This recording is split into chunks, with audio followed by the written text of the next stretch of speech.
June 9 దేవుని వాక్య ధ్యానం.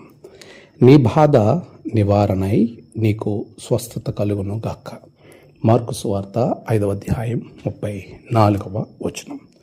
మన ప్రభువైన యేసుక్రీస్తు నామంలో మీ అందరికీ ఈ ఉదయం శుభములు తెలియచేస్తూ ఉన్నాను. ప్రియులారా, దేవుని మహాకృప వలన మరొక నూతన దినాన్ని చూచే ధన్యత ప్రభు మనకి అనుగ్రహించి ఉన్నారు. ఈ దినమును బట్టి ప్రభువులో నేను ఎంతో సంతోషిస్తూ ఉన్నాను.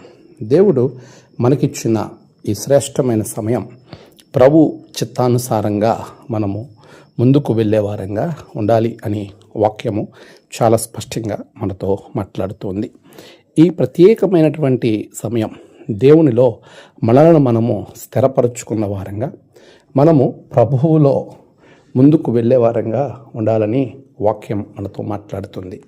రక్తస్రావంతో బాధపడుతున్న స్త్రీ తనకున్నటువంటి బాధ దేవుని యొద్దకు వెళితే అది నివారణ అవుతుంది అనే ఆలోచనతో ప్రభువుని వస్త్రం ముట్టితే చాలు అనే గొప్ప విశ్వాసంతో ఆయన వస్త్రం ముట్టగా ఆమె బాధ నివారణ అయి ఆమెకు స్వస్థత కలిగింది.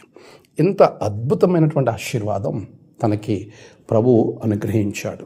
అలాంటి ఆశీర్వాదం విశ్వాసము ద్వారా కలిగింది అనే విషయాన్ని మొదట మనము జ్ఞాపకం చేసుకోవాలి.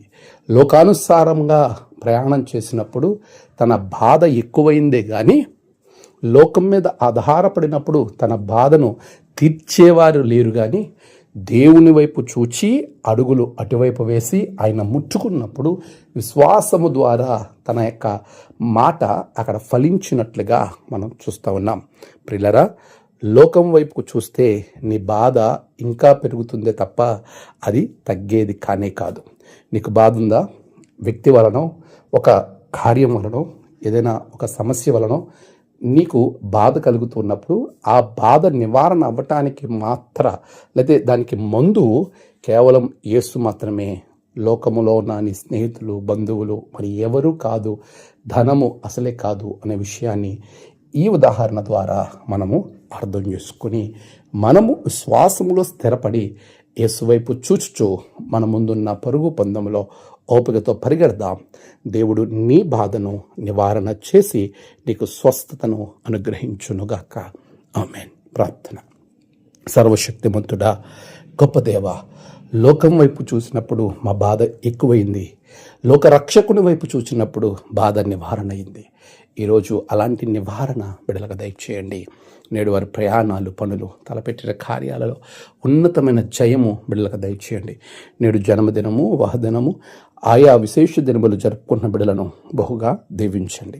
తమ ప్రియులను కోల్పోయి ఆదరణ కొరకు ఎదురు చూస్తున్న బిడ్డలకు ఆదరణ, నెమ్మది అనుగ్రహించండి.